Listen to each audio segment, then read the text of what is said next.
I'm gonna be direct, Marlene. Where is the coroner?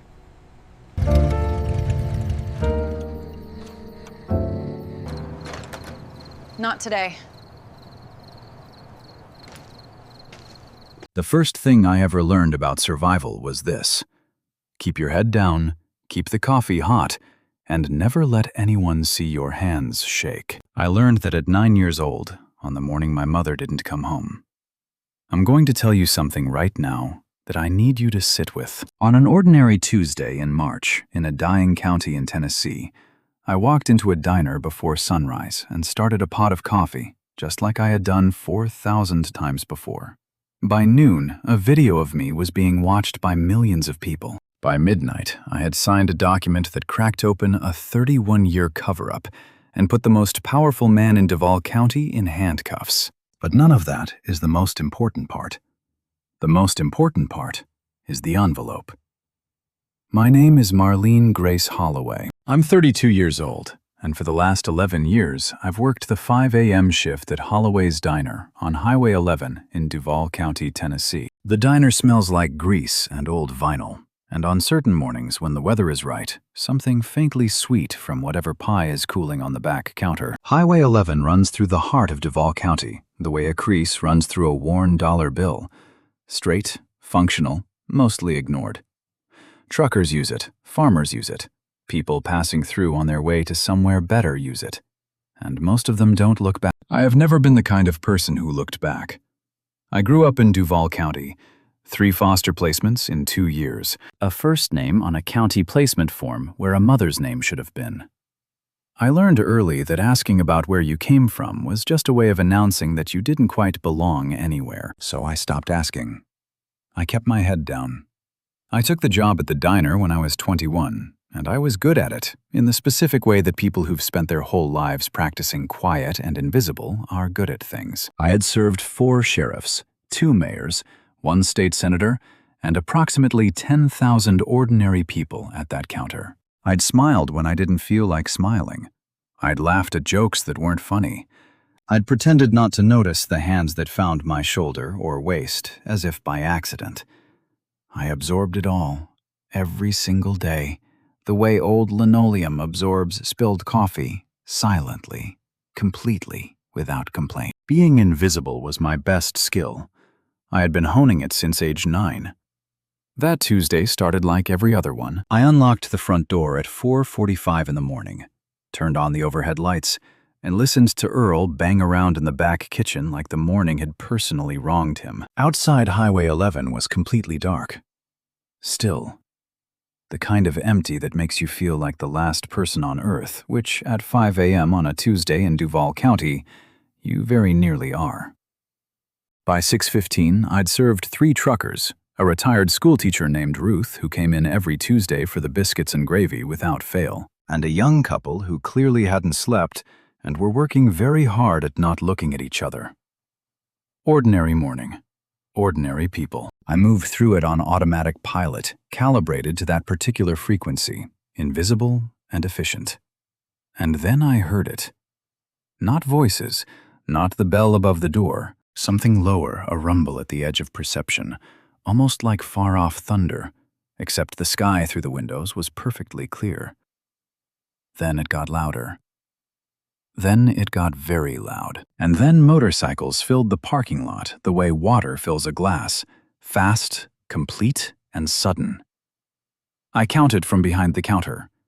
5, 10, 15. 17 motorcycles parked in the Holloway's lot like they'd been arranged by someone who understood symmetry and intimidation equally well. Earl appeared at the pass-through window, looked out, said Lord Almighty, in barely a whisper, and then disappeared back to the grill. That was his way of saying, "This one's on you." The first one through the door was the road captain. I'd lived in Duvall County long enough to understand the difference between a man who led and a man who followed.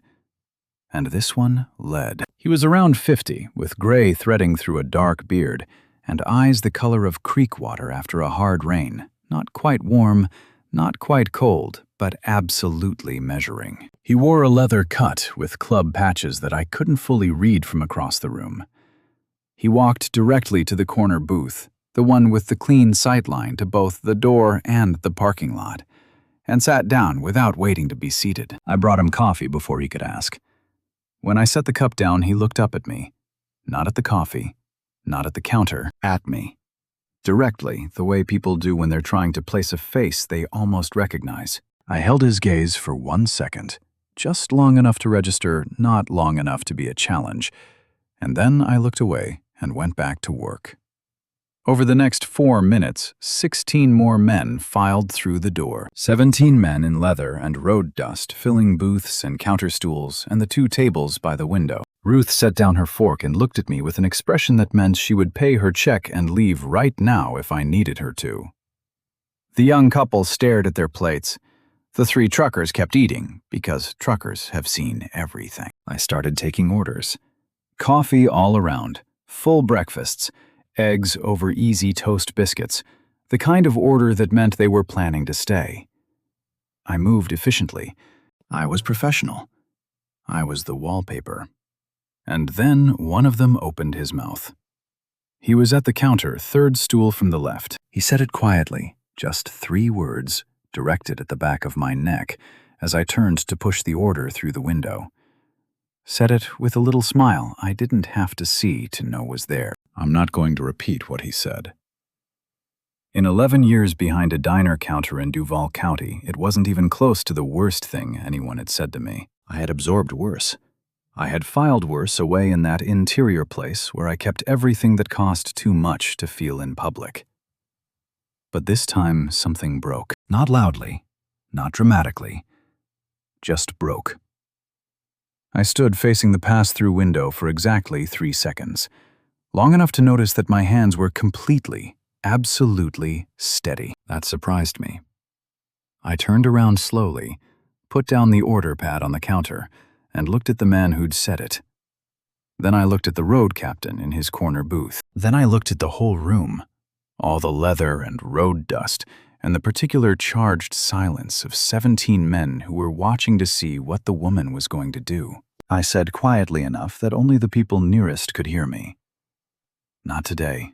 I need all of you to leave. What happened next was not what you'd expect. No shouting, no overturned furniture, no dramatic standoff. What happened was a silence so complete and so sudden that it felt like a shift in air pressure. Earl stopped moving in the back kitchen. One of the truckers set down his fork very slowly and deliberately. Ruth folded her hands in her lap, and the road captain looked at me. He looked at me for a long time.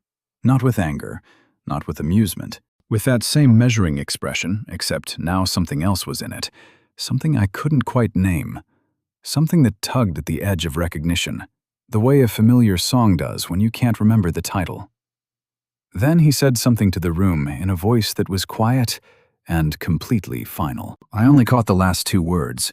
Let's go. And 17 men stood up, left cash on every table and counter, more than enough, and walked out of Holloway's diner in single file, mounted their bikes, and rode south on Highway 11. Without a word. Earl leaned through the pass-through window and stared at me. What in the hell was that? He said. Not a question. I don't know, I said, and I started clearing tables. But that was a lie. Something about the road captain's eyes had lodged itself in me like a splinter. Something I couldn't name and couldn't stop turning over. I moved through the rest of the morning on autopilot, refilling coffee and making change, and nodding at Ruth when she squeezed my arm and said, "Good for you, honey," on her way out. I was doing a perfect impression of a woman who was fine. Inside, I was somewhere else entirely. There is a small office at the back of Holloway's diner, behind the walk-in cooler across from the employee bathroom. It's been my office and practice for 3 years, ever since my manager Roy had his 2nd stroke and handed me the combination to the lockbox under the desk. The lockbox held ordinary things: vendor contracts, insurance documents, the lease, safe combination. I'd looked through it once when I first started covering for Roy just to know what was there. There was one thing in that lockbox I had never touched. A standard white business envelope, slightly yellowed at the edges, my name written on the front, Marlene Holloway, in a handwriting I didn't recognize, but had thought about more times than I would ever admit to anyone. No return address. The postmark said 2001. Roy had paperclipped a note to the front in his own handwriting. Came in the mail. For Marlene. Never been opened. Keep until she's ready. He had never mentioned it to me, not once, and on the front of the envelope, in that stranger's careful hand, 6 words written in black ink. For Marlene. Only if it gets bad enough. I had looked at that envelope exactly 3 times in 11 years. Each time I put it back. At 7:45 that Tuesday morning, after 17 motorcycles had disappeared back down Highway 11, and the diner had settled into its ordinary quiet, I went to the back office, and I opened the lockbox. I held the envelope in both hands for a long moment. The paper had yellowed slightly at the edges. The handwriting slanted to the right, small and neat. Only if it gets bad enough. I thought about the road captain's eyes, the way he'd looked at me like he was trying to remember a road he'd been on before. I didn't open it. I wasn't ready. And I knew with a certainty that had no rational explanation that opening it would change things in ways I couldn't predict or control. My whole life I had built systems for minimizing uncontrollable change. I had kept myself small and manageable and predictable. Opening that envelope felt like standing at the edge of something with no bottom in sight. I put it in the front pocket of my apron, went back out to the floor, served the morning rush, refilled the coffee, was invisible. But that envelope sat against my hip all day long like a coal that hadn't yet decided whether to burn. That afternoon, Earl appeared at the pass-through with an expression I recognized. He had something to say and wasn't sure he should. TikTok video's getting big, he said. What TikTok video? The trucker, heavy guy, red hat, had his phone out the whole time. He scratched the back of his neck. It's been up since 7 a.m. I set down the rag I was using on the counter. Of me. Of you telling 17 Hells Angels to get out of the diner. He paused. It's got 2 million views. I just checked, and that was 10 minutes ago. Outside through the window, Highway 11 ran flat and ordinary under the afternoon sun. A pickup truck passed. The dog outside the hardware store across the street was asleep on the front step. Duvall County, Tennessee. Population 4,200. The kind of town where the biggest thing to happen since the mill closed in 2014 was apparently me. Okay, I said. Earl stared at me. Okay, we're running low on coffee grounds. Can you check the back? He stared a beat longer. Then he went. That was as close to solidarity as Earl got, and I knew how to receive it. He expressed care through logistics. Some people are like that. I went back to the counter, pressed my arm against my side, felt the envelope in my apron pocket. Only if it gets bad enough. I was starting to think maybe it had been bad enough for longer than I'd realized. By 9 p.m., when I locked up, the video had 4.2 million views. I know this because 3 separate customers told me before I could even get to my phone, and because my phone had 47 texts from numbers I didn't know, and because a white news van from Nashville was parked at the far end of the lot when I walked out to my car. A woman with a microphone came toward me, and I kept walking and said, "No, thank you," in the same voice I use when we've run out of a pie flavor, and she let me go. I drove home. 5 blocks. Second-floor apartment above Clement's Hardware, which smells like sawdust and old wood, and occasionally paint thinner from the storage room below. The bathroom faucet has dripped since the day I moved in 6 years ago. The bedroom window faces a parking lot.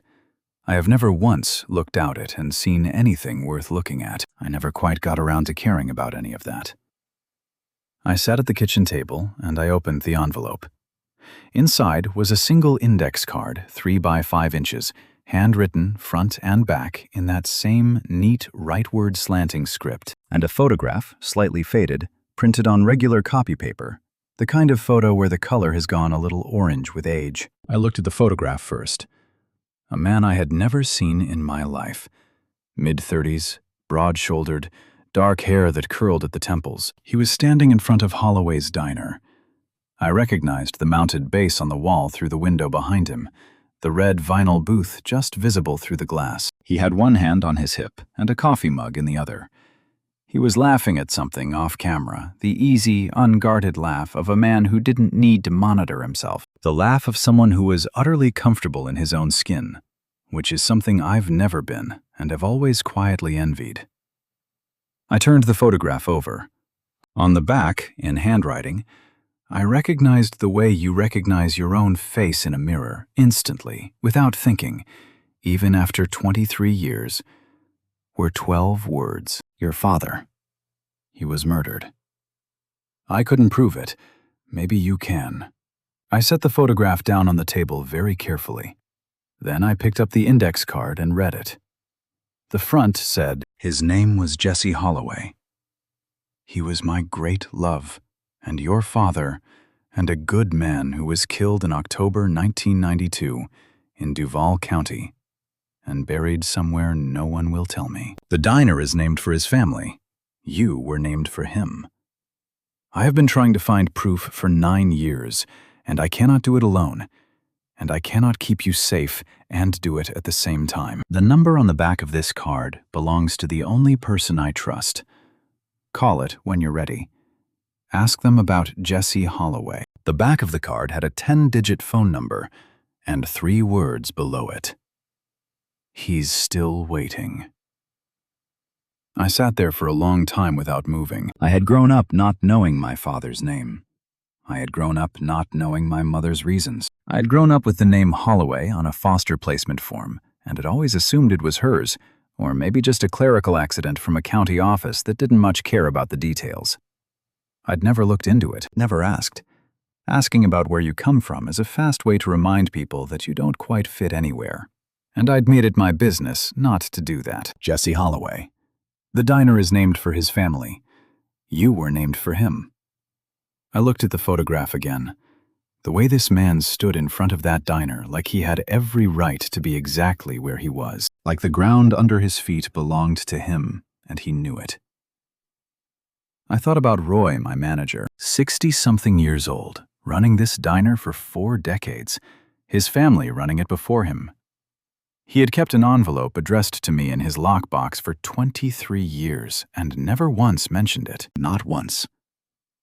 I thought about the name above the door, Holloway's Diner. How many mornings had I walked under it without wondering whose name it was? And then I thought about the road captain's eyes and the way he'd looked at me before he ordered his table to leave. Like he was trying to place a face, like something in my face had answered a question he'd been carrying for a very long time. I didn't call the number. Not that night. I sat at that kitchen table until past midnight, and then I put the card and the photograph back in the envelope and slid it under my mattress where I keep everything that needs to stay safe. And I went to sleep. I had already made a decision. It was the wrong one. I just didn't know it yet. The next morning I went in, worked my shift, and at 10 a.m., during the mid-morning quiet between breakfast and lunch, the businessman walked through the door. Everyone in Duvall County knew who he was. He had been the largest employer in the county since the mill closed through a combination of real estate, a distribution company on the north end of town, and a construction outfit that seemed to win every county contract without fail. He was 61, silver-haired, the kind of handsome that comes from good tailoring and decades of certainty. He wore a charcoal jacket on a Wednesday morning and sat at the counter and ordered black coffee and pie, and there was nothing about him that seemed urgent or out of the ordinary. He waited until no one was close. Then he said pleasantly, "You did something brave yesterday, Marlene. People are talking about it." "Thank you," I said, neutral. I kept my face neutral. "My family goes back with the Holloways," he said, letting that sit in the air between us. I had a great deal of respect for the original owners of this place. He picked up his coffee cup. "I'd like to make you an offer on the property. Fair market value plus 20%. Highway developments coming through this area in 3 years. This location's going to be worth considerably more, and I'd rather it go to someone who knows how to manage value. The diner isn't mine to sell. I said. Roy owns it. He nodded slowly, pleasantly. I've already spoken with Roy. A beat. I'll mention it to him, I said, and I refilled his cup and moved to the other end of the counter. He finished his pie, left a very generous tip, and walked out without looking back. I watched him get into a black SUV with a personalized plate. What did he want? Earl said from the pass-through. To buy the diner. Earl looked at the window for a long moment. Then he went back to the grill. He didn't say anything else. He didn't have to. That evening, the sheriff came in.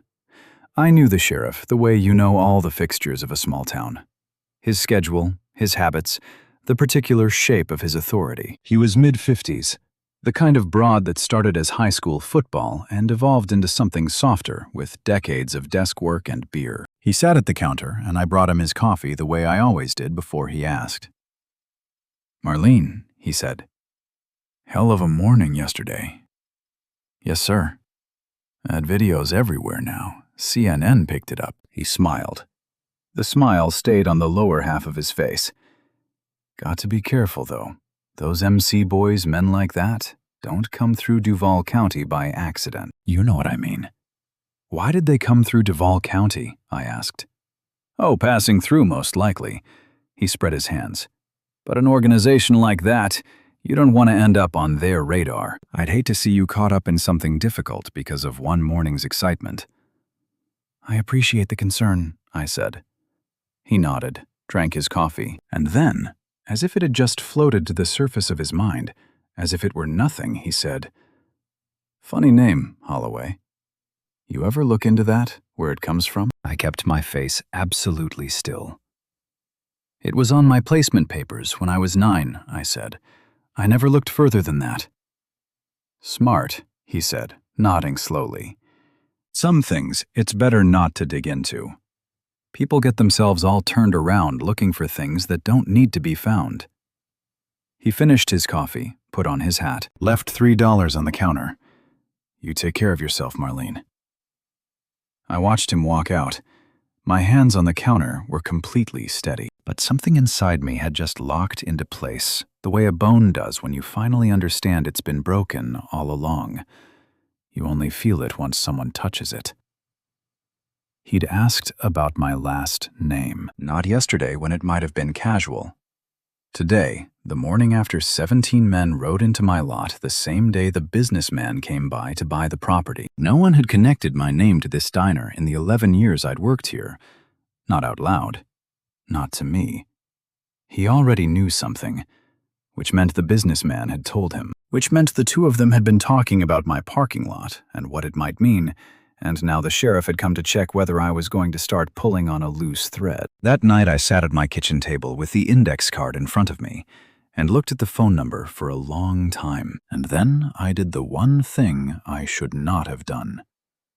Instead of calling the number, I drove to the sheriff's department on County Road 4. I asked to speak with the sheriff. He came out and sat across from me in a small interview room that smelled like burnt coffee and old paper, and I looked him in the eye and said, I need to ask you about a man named Jesse Holloway. The sheriff's face went completely, absolutely still.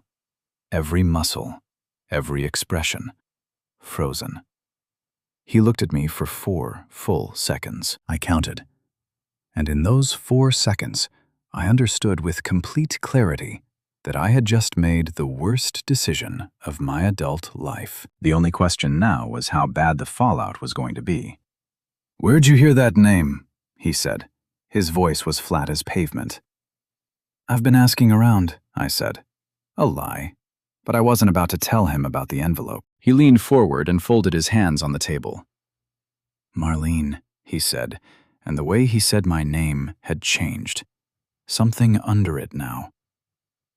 I'm going to give you some very sincere advice. I've known you since you were a girl, and I've got nothing but good feelings toward you. Whatever name somebody put in your head, let it go. This county's got enough complications without people digging up old graves. Old graves. He didn't say old history. He didn't say old business. Old graves. Yes, sir, I said. Thank you. I drove home, sat at my kitchen table, read my mother's handwriting one more time. Call it when you're ready. He's still waiting. I picked up the phone. I dialed. On the third ring, a man answered. Calm, measured. The voice of someone who had trained himself over a long time to sound like that under any circumstances. I was wondering when you'd call, he said. Are you safe? I don't know, I said. Okay. A pause. Don't say anything else on this line. Go to the Miller Creek Road intersection, the one with the broken stop sign. Be there tomorrow morning at 6 a.m. Come alone. Who are you? I asked. A small silence. Then, I'm the person your mother trusted with the most important job she ever had. I'll explain everything tomorrow. Another pause. She always said you'd find the courage. She never doubted it for a second.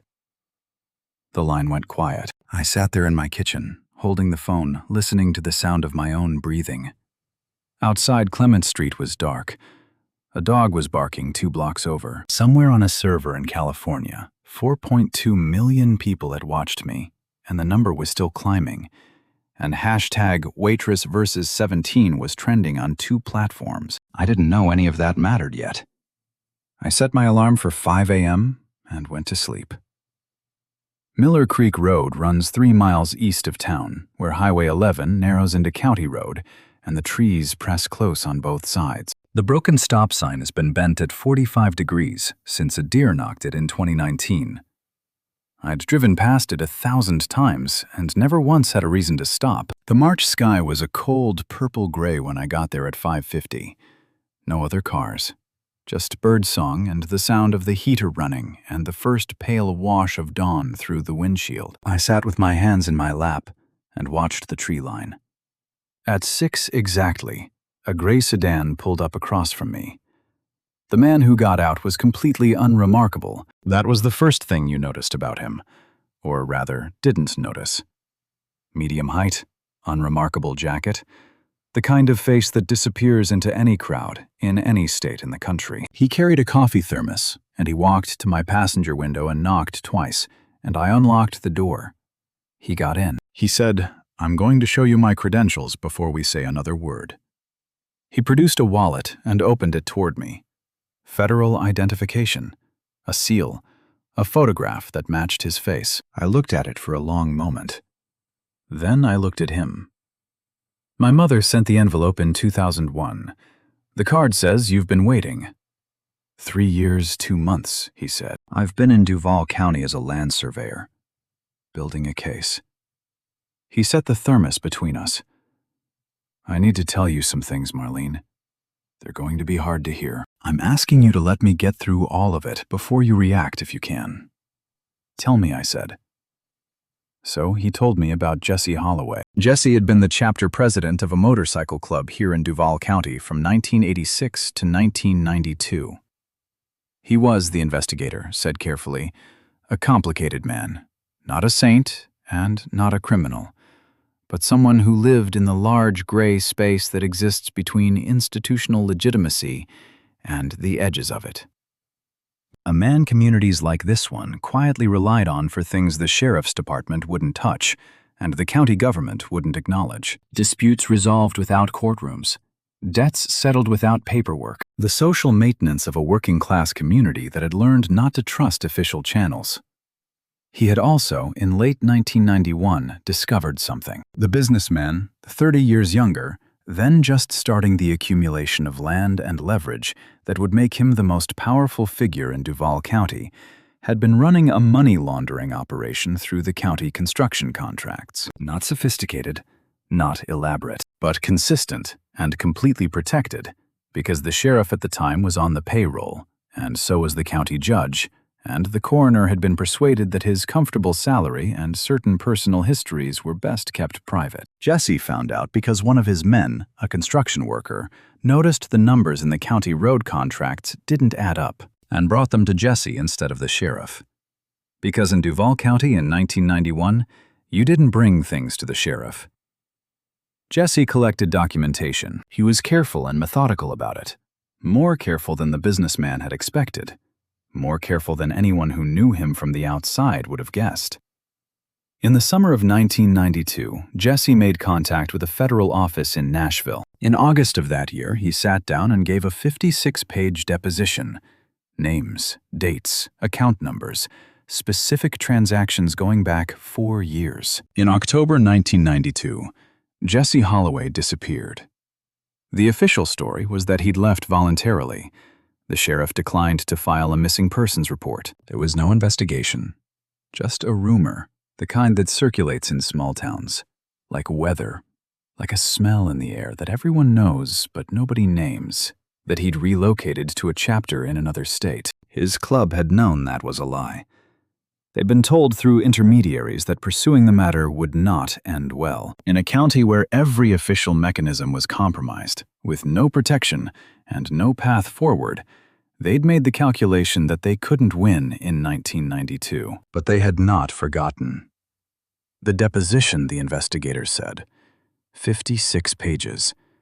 It's been sealed in a Nashville federal archive for 31 years. The case stalled when Jesse disappeared and the cooperating witness was gone. He looked at me steadily. A sealed deposition from a deceased witness in a RICO investigation can be unsealed under specific circumstances. One of those circumstances is written authorization from a direct biological family member. I looked at him. "You're Jesse's daughter," he said. "Your mother was with him from 1988 to 1992. She was pregnant when he disappeared. She tried to stay in the county afterward and keep gathering evidence, and the businessman made it very clear to her in very specific ways that she would not survive doing that. In 2001, she contacted the federal office that originally took Jesse's deposition. She gave them everything she had, and then she entered a witness protection arrangement and moved to Knoxville under a different name. Through the windshield, I could see the broken stop sign, its post bent at 45 degrees. The word "stop" still perfectly legible in faded red and white, pointing at nothing useful. "She's alive," I said. "She has been in Knoxville for 23 years. I want to tell you that I cried. I didn't. I was somewhere too far inside myself for that. Somewhere very quiet and very still, and the news of my mother's existence was like a hand reaching through ice, something I could feel, but couldn't yet hold. The envelope," I said. "She planned it. She mailed it to the diner because she knew I'd end up here. She knew the diner would keep it safe," he said. "She knew Roy. He'd known Jesse's family his whole life. She trusted him to hold it until you were ready." I let that settle. Then the 17 men.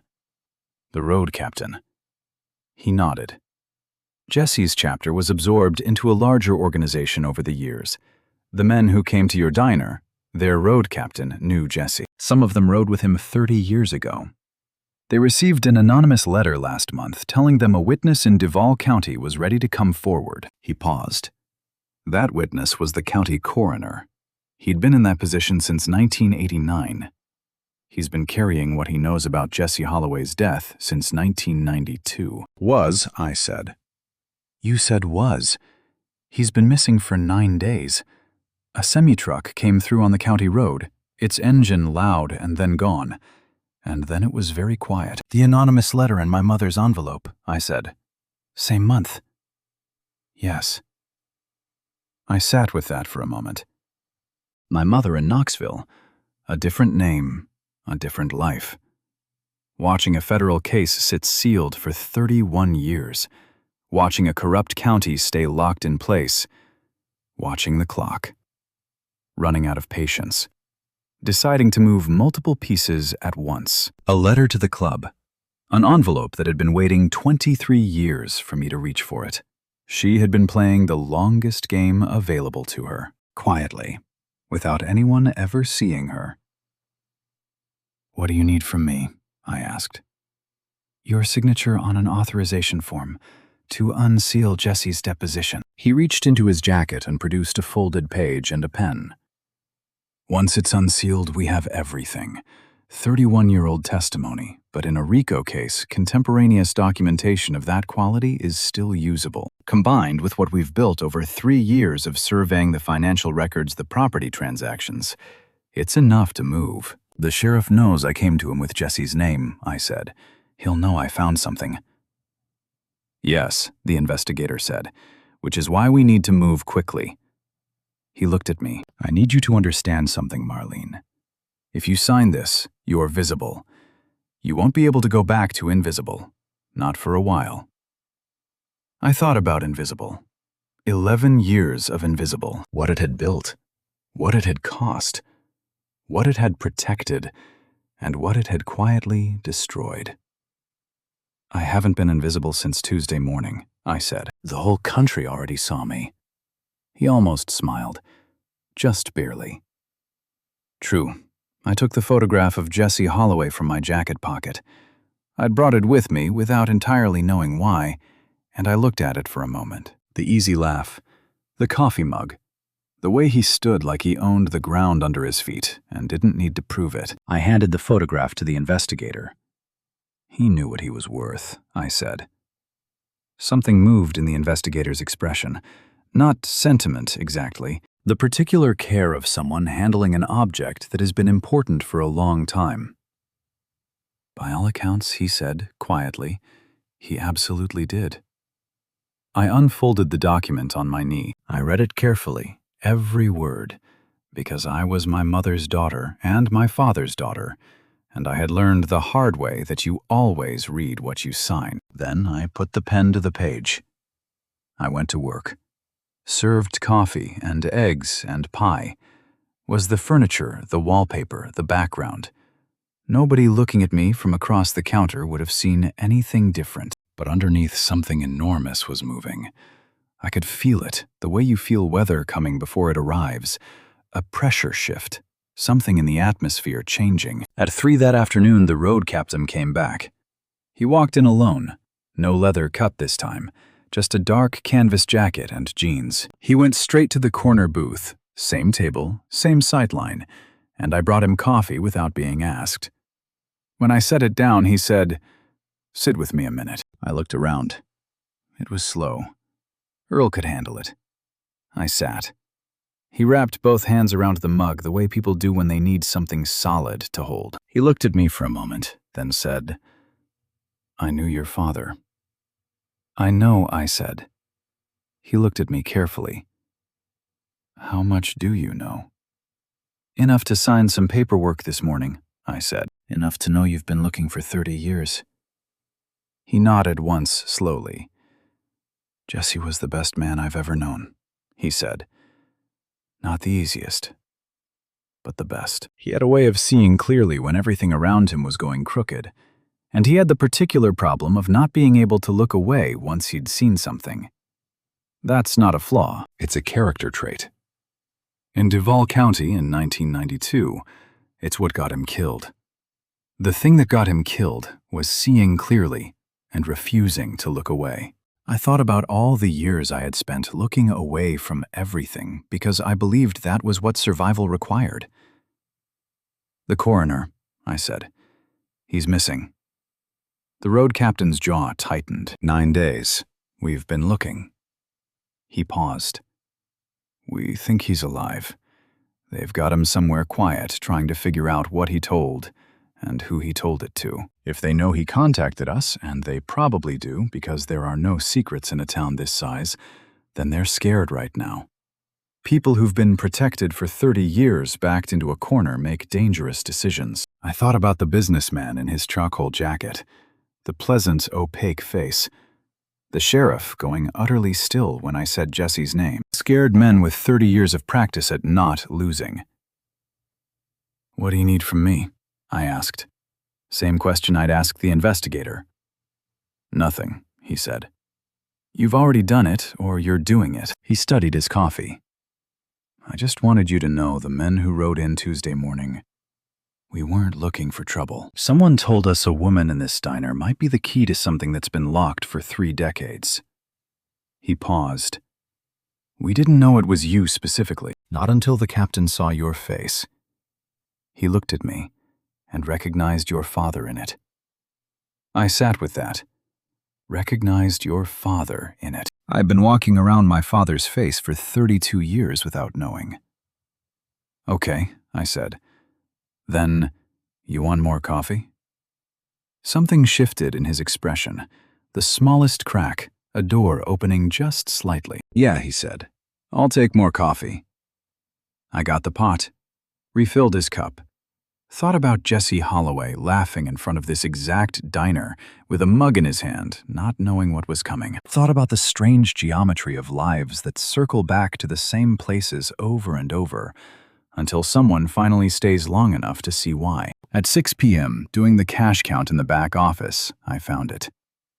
I can't explain exactly what made me press my thumbnail along the bottom seam of the envelope. The envelope had been in my apron pocket all day, and when I picked it up to set it aside, I felt something. A faint stiffness in the paper, a rigidity that didn't match the rest. A second piece of paper inside, smaller than the index card. A yellow post-it note, folded twice, tucked into the lining of the envelope, so precisely that you'd never find it unless you were looking. Or pressing. I unfolded it. The same phone number, written again. And below it, 3 words. He's still waiting. She'd written it twice. Same number, same words, hidden in 2 different places, as if she'd known. As if she'd understood exactly that I might miss one. As if she had sat down with this envelope and thought, my daughter will doubt herself. My daughter will put it back.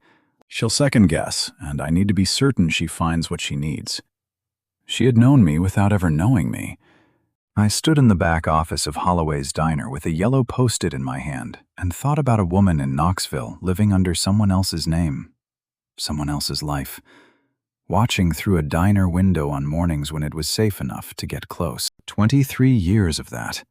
23 years of carrying the weight of every choice staying away to protect a daughter she could never reach, holding on to the belief that one day the pieces would move into place. She had planned for my specific variety of fear. That night I was eating cereal at my kitchen table, watching a local news segment on my laptop. The reporter was talking about community tensions and questions about historical land records, with the particular careful tone of a journalist who has found something big and is measuring how fast to run. When my phone rang, unknown number. We have a problem, the investigator said. Tell me. The deposition unsealing is on track. Nashville is moving on it tonight, actually. He paused. But the road captain's people found something through their own channels. They connected the businessman's name to the 1992 land fraud and posted it to X. Not everything they do, not have everything, but enough. His name, the year, the nature of it. Another pause. It has been shared 60,000 times in 3 hours. I set down my spoon. And there is a voicemail, he said. Someone posted an audio clip 40 minutes ago. The sheriff's voice, clear as day. He is saying the businessman's name, saying, "We have got a situation with the Holloway girl." She went to Jesse's file. "You need to call me back tonight." He let that land. 11 million impressions in under an hour. It is front page on Reddit. CNN and NBC are both calling the county press office. Where did the voicemail come from? I asked. We do not know yet. Could be internal. Could be the coroner found a way to send something before he disappeared. He paused. It does not matter right now. What matters is that the businessman knows the deposition is being unsealed, which means he knows you are the authorization, which means tonight is when he moves. What does moving look like? An offer, he said. He does not use direct violence himself. He has never had to. He pays people to be the mechanism of things and stays at a careful remove. He will come with his lawyer and possibly the sheriff's department, and the offer will sound like a solution and feel like a threat. And if I say no, then it escalates, which is why I need you to do something that requires a particular kind of courage. Ask. Go to the diner tonight. He will come there. It is your space. He came to you there before. He is most confident he can manage you on familiar ground. Have your phone recording and stall him. For how long? 20 minutes, maybe 30. I will have people in position outside, and the road captain and his men will be in the parking lot. Visible so the businessman sees them. It changes the math. You coordinated with them, I said. Informally, he said. Off the record. They have as much right to see this through as anyone. A long pause. The faucet in my bathroom dripped. Marlene, he said. One more thing. He seemed to choose his words. Jesse knew he was in danger when he walked into that Nashville office in August 1992. He knew what giving 56 pages of testimony could cost him. He did it anyway. And at the very end of the deposition, it is in the case notes the original investigators told me he made a personal statement outside the scope of the formal testimony. A pause. He asked that if anything happened to him, the federal office make sure his daughter knew why he did it. I stood in my kitchen. The faucet dripped. The parking lot light outside buzzed. He knew, I said. He knew, the investigator said. He walked in there knowing it might cost him everything. Because he believed it was right. And because he wanted the county his daughter was going to grow up in to be a different kind of place. I thought about 32 years of keeping my head down. 11 years of being invisible. Every time I had decided that survival required smallness. Every time I had folded myself smaller so someone else could be more comfortable. My father had been large enough in his own sense of himself to walk into a federal office and speak the truth when it could get him killed. He had done it for a daughter he would never get to meet. I will be there in 15 minutes, I said. I put on my jacket, picked up my keys, paused at the door, went back, took the photograph from under the mattress, and put it in my jacket pocket. Drove to Holloway's diner. I let myself in through the side door, turned on the counter lights, not the overheads, started a pot of coffee, old habit, and also the kind of habit that makes a space feel normal. Earl was gone. It was 10 p.m., just me and the hum of the refrigerators and the mounted bass on the wall, staring at the room with its permanent expression of mild astonishment. I set my phone screen down on the counter and opened the recording function. At 10:40 p.m., headlights swept across the parking lot. He came in through the front door, which I had left unlocked. His lawyer walked in behind him. Then the deputy, who positioned himself near the door without being asked. The businessman stood in the center of the diner and looked around not at the decor, not at the coffee brewing behind the counter. He was assessing the space, the angles, the exits, the possibilities.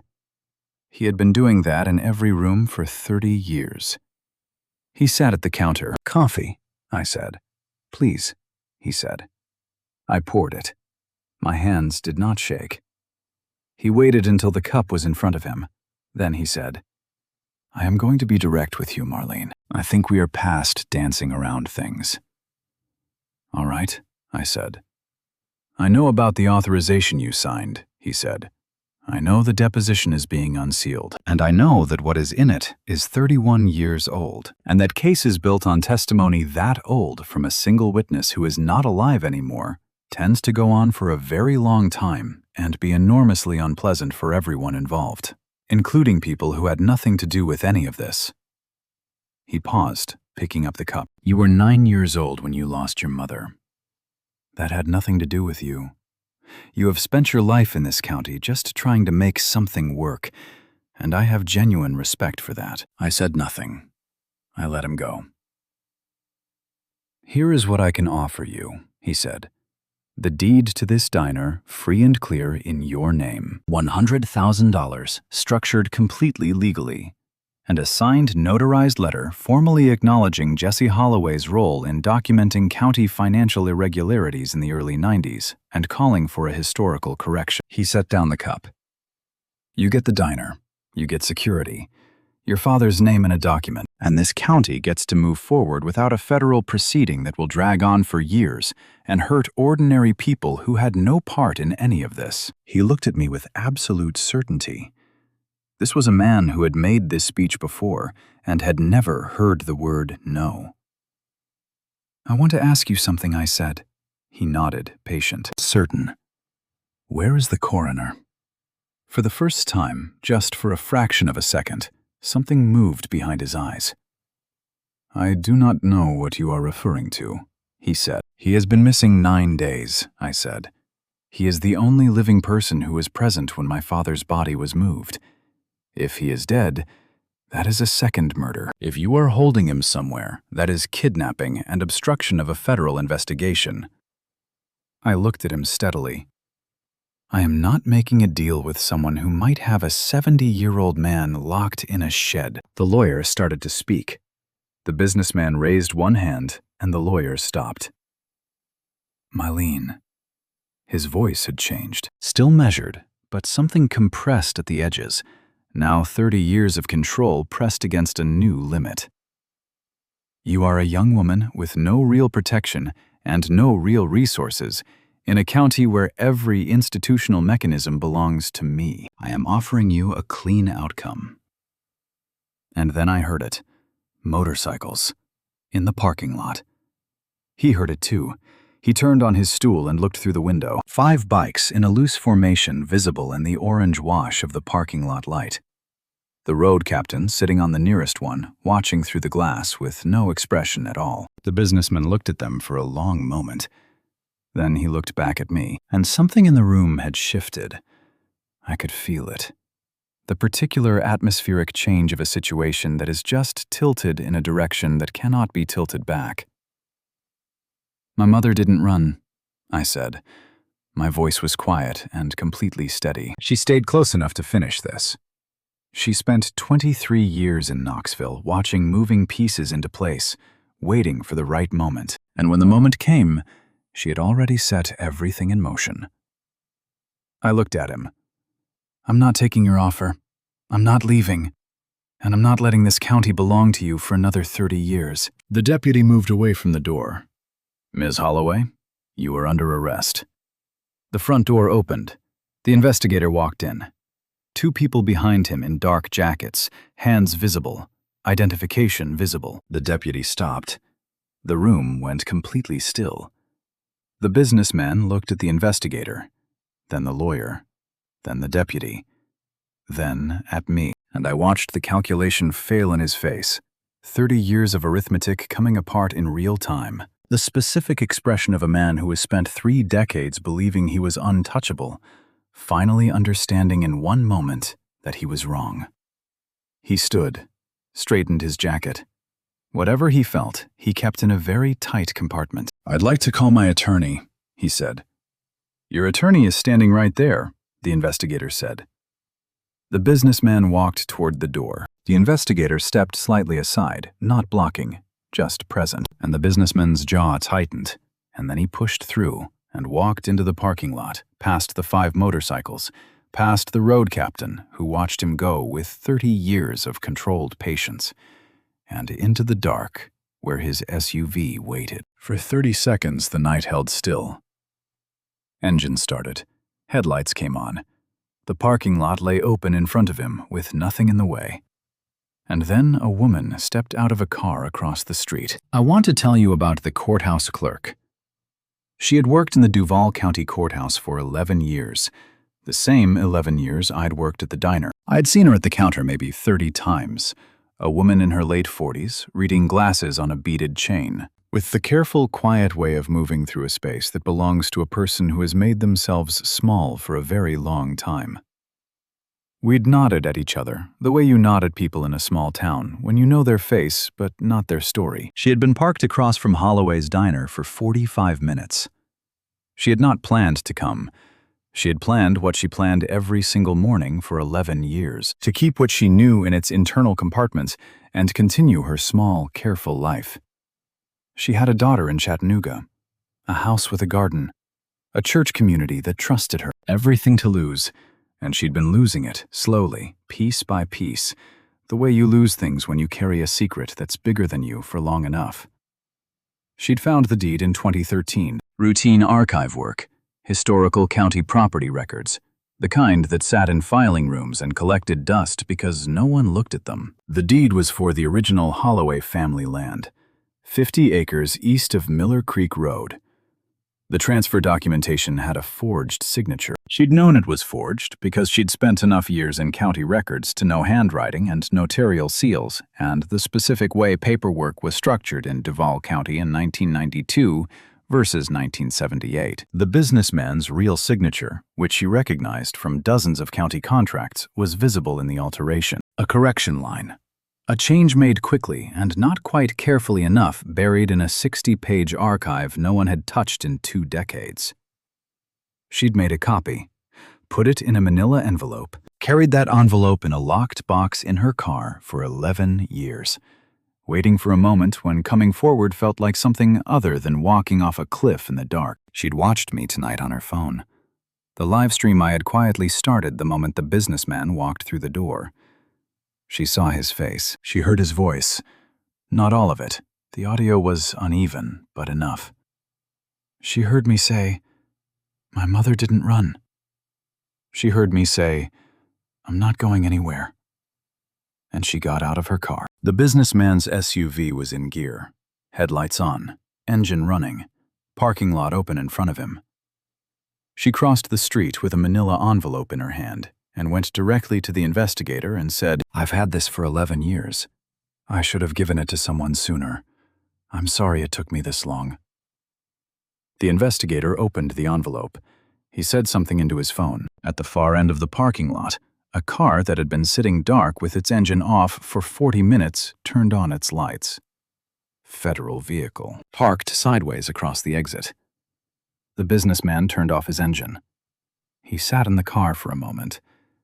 Then he got out. He stood in the cold parking lot in his charcoal jacket, and he looked at the investigator and the manila envelope and the agents and the 5 motorcycles and the courthouse clerk and me, standing in the diner doorway, and he looked at all of it with the expression of a man doing the enormous work of not falling apart in public.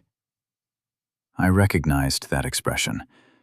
I had been wearing it for 32 years. He put his hands in his pockets, walked toward the federal agents, said quietly, "I want immunity arrangements discussed before I say anything." The road captain on his motorcycle said nothing. He just watched. He had been watching for 30 years. He could wait another few minutes. The deputy near the diner door stood very still. Then he removed his hat and held it in both hands and said to the investigator, "I want to cooperate. I want it on the record." The investigator looked at him for a moment and nodded. The lawyer was still just inside the doorway. When I turned back inside, he was there, looking at nothing in particular. He said to me very quietly, "I told him this would end this way. 3 years ago, I told him." He wasn't looking at me. He was looking at the mounted base on the wall. He didn't want to hear it. I didn't say anything. I went behind the counter and poured myself a cup of coffee. Outside, the machinery of consequence was beginning to move. The calls, the documentation, the specific choreography of a federal arrest in a diner parking lot at 11 p.m. The news van at the end of the lot had woken up the camera light sweeping the scene. At some point, Earl showed up. I don't know who called him. He came in through the side door in his regular clothes, looked at the room, the agent near the door, the lawyer with his briefcase, me at the counter, and then went behind the grill and started making eggs. I didn't ask why. He needed something to do with his hands. I understood that completely. He put a plate of eggs in front of me at the counter. "You doing okay?" he said. "I'm doing okay," I said. He went back to the grill. We sat together in that quiet, the way we'd sat through 10,000 mornings, and outside the world was doing enormous things. And in here the eggs were hot, and the coffee was fresh, and the mounted bass stared at the room with its permanent mild surprise. The sheriff was taken into custody at midnight. He'd seen the voicemail on X hours earlier, and had apparently spent those hours going back through the plea agreement language his private attorney had drafted 3 months ago, when the wind had first started to shift. He didn't resist. He sat in his kitchen and said, according to what the investigator told me later, "I've been waiting for this for 20 years. 20 years of waiting to be caught. A sentence you're already serving before anyone reads you your rights." The businessman was arraigned in Nashville federal court 6 days later. Racketeering, money laundering, obstruction of justice, conspiracy to commit murder, that charge relating to Jesse Holloway, the one the businessman had believed he'd buried along with the man himself. It had been sitting in a sealed Nashville archive for 31 years, waiting in the patient way that paper and ink and sworn testimony wait. On the 7th day, they found the coroner. He was in a hunting cabin on property the businessman owned through a third-party LLC in a neighboring county. A property that appeared nowhere in his personal holdings, but had his fingerprints all over the management documents, which the courthouse clerk's deed had helped trace through the county's historical record. He was dehydrated and frightened, and had been told in very precise terms what would happen if he talked. He talked for 6 hours, and everything he said was entirely consistent with Jesse Holloway's 1992 deposition, which meant the federal case, when it went to trial, would have 2 corroborating accounts of the same events, separated by 31 years. A rarity in RICO proceedings, and a particular nightmare for defense attorneys. The Duvall County Facebook groups, which had fractured after Tuesday into pro-Marlene and anti-Marlene camps, collapsed by the following weekend into a single conversation about the businessman and the sheriff. It turned out that several people in the county had known things. Had always known things. Had carried pieces of Duvall County's buried history for years. Watching the courthouse clerk walk across a parking lot with a manila envelope had done something to the calculus of whether it was safe to speak. One by one, then faster, people started talking. Hashtag Duvall County Truth trended on X for 4 days. A Nashville true crime podcast released 3 episodes in 5 days. The national news cycle, which had started with a viral video of a waitress telling 17 bikers to leave, arrived somewhere much more complex and much more American. The story of a county held in place by money and silence and fear, and the specific cascade of events that happens when someone in one ordinary moment decides not to be silent anymore. On the day of the arraignment, 3 weeks after that Tuesday morning when I had set down a coffee pot and said 2 words, I drove to the Duvall County Courthouse in the same clothes I wore to work. I had not bought anything special. I have never been someone who buys special things for occasions, and I didn't intend to become one just because the occasion was large. I parked on the street, walked up the courthouse steps under the American flag, and went inside. The arraignment was brief, as they always are. The businessman stood in a charcoal suit, different from the one he'd worn to the diner, but the same quality, the same careful fit. The armor of a man who had dressed himself in the appearance of legitimacy for so long it had become his second skin. He entered his plea. Not guilty, which everyone expected, which was the beginning of a process that would take years. I sat in the gallery. The road captain sat 2 rows behind me. We didn't speak. When the businessman was let out, he didn't look at either of us. He looked straight ahead, wearing that controlled expression, the face of someone doing the enormous work of not falling apart in public. I had worn that face my whole life. Outside, after the March air had started to warm. Not quite spring, but moving toward it. That specific Tennessee shift when the cold begins to loosen its grip and the trees start thinking about what comes next. I stood on the courthouse steps and looked at the town, the storefronts, the pickup trucks, the gas station, the church steeple 3 blocks south. The kind of town that keeps its secrets underground for 30 years. The kind of town that can change. I felt her before I saw her. I don't know how to explain that. I don't have a framework for it. But I turned toward the right side of the courthouse steps before I had any reason to, and she was standing there. 61 years old. Gray hair cut short and practical. A green jacket. Dark slacks. The particular stillness of a person who has spent years making stillness into a form of survival the same way I had. She was smaller than I'd expected, smaller than the architecture of her absence had built her in my imagination. In 23 years of not having her, I had made her larger than she was. She had my eyes. I understood that now. She didn't move toward me. She stood on the steps and let me look, and I looked for what felt like a very long time, and was probably 15 seconds. The road captain had come out behind me. I heard him stop when he saw her. He gave us the distance the moment required. She said I used to watch you through the diner window on your morning shifts, when it was safe enough to get close. Her voice was lower than I'd expected, steadier.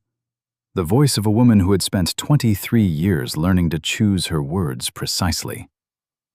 I know, I said. I've been watching for years, she said. Not every day. When I could. She paused. The first time I saw you at the counter, I knew you were going to be fine.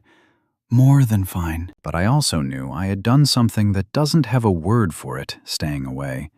Something that can't fully be called a choice, because the alternative would have gotten one of us killed. But something that cannot fully be called the right thing either. You are keeping me safe, I said. The words felt strange, true, and inadequate at the same time, the way most true things are when held up against a loss this size. That's what I told myself, she said, and that's true. But it's also true that I was afraid that coming back would have meant admitting that my absence had a cost, and the cost was you. She looked at me steadily. Neither of us was crying. We were women who had learned not to cry in public, and probably not much in private either, and whatever we felt in this moment was going to have to find a different form. I thought protecting you meant staying away. For a long time, I believed that completely. And then you stopped believing it, I said. About 5 years ago. She nodded. Which is why the envelope, why the letter to the angels, why all of it. She paused. I couldn't come back directly. I still can't, technically, not until the case is further along. But they gave me today, a few hours. I thought about an envelope sitting in a lockbox for 23 years. A Post-it note hidden in the lining in case I missed the first one. A woman in Knoxville watching through a diner window on mornings when it was safe, counting years, counting costs. I thought about Jesse Holloway walking into a federal office in Nashville in August 1992 with 56 pages of the truth, knowing what it might cost him. Because he wanted the county to be different. Because he wanted his daughter, a person he knew only as a future, to live in a different place. I was living in a different place now. The same county, the same Highway 11, the same cracked tile floor and mounted bass and coffee that's always too strong. But different in the way that actually matters. I took a breath. It came out unsteady at the edges, which was the closest I was going to get to falling apart on courthouse steps, and I decided that was acceptable. You could have told me, I said. Even through a letter. Even through the envelope, you could have said you were alive. I know, she said. I made the wrong call. I was trying to protect you from knowing something you couldn't act on, and I didn't understand that knowing would have been better than not knowing, even with nothing you could do about it. I made choices on your behalf that were mine to make about my own safety, and not mine to make about yours. She held my gaze. I am sorry. I will be sorry about that for the rest of my life. I stood with that for a moment. The sorry and the truth of it, and the inadequacy of sorry as a container for what 23 years of absence costs a person. Then I reached out, and I took her hand. Not forgiveness. I wasn't there yet, and wasn't going to pretend otherwise, because pretending was what I had done for 32 years, and I was finished with it. Not resolution, not the clean narrative ending that the podcasters and the national news were going to want when they finished telling this story.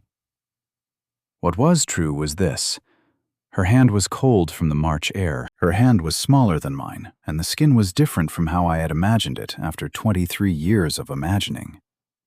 She held my hand carefully, the way you hold something you are terrified of dropping. A beginning. That is what it was. I was 32 years old, and I had spent my life being small, being invisible, wanting nothing, because wanting is the fastest way to be reminded of what you don't have. And standing here on the courthouse steps of Duvall County, Tennessee, with my mother's cold hand in mine, and the road captain quiet behind us, and the march flag moving in the wind. I thought about Jesse Holloway's 56 pages, the courthouse clerk's 11-year envelope, the road captain's 30 years, my mother's 23. How long people can carry things when they're carrying them for someone else, when they believe the carrying will eventually mean something. I thought about 2 words in a diner on a Tuesday morning, and everything those 2 words had, finally, after 31 years, set into motion. Not today. I need all of you to leave. Except that wasn't really what I'd meant. I had the language for it now, standing here, that I hadn't had then.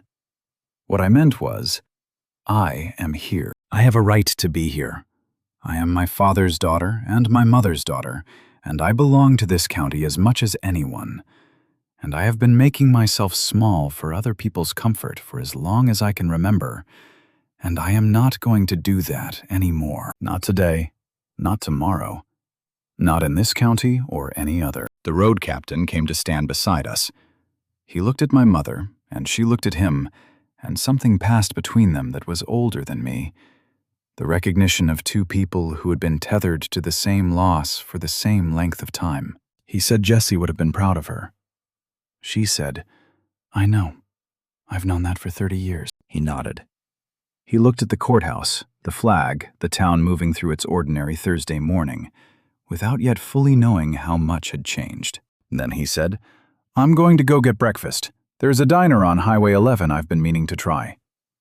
My mother made a sound that might have been a laugh. The pie is decent, I said. Coffee's too strong. Good, he said. He walked down the steps, got on his motorcycle, and rode south toward Highway 11. I watched until he turned and disappeared. Then I stood on the courthouse steps with my mother's hand in mine. The March air moved.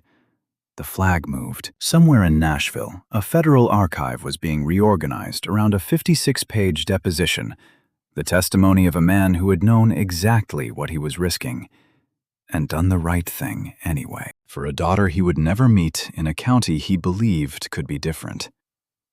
The county was different now. Not healed, not fixed, not finished, because those are words for things that complete themselves, and this was not that.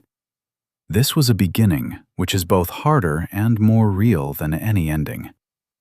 I held my mother's hand. I held it like I was learning the weight of it. I was.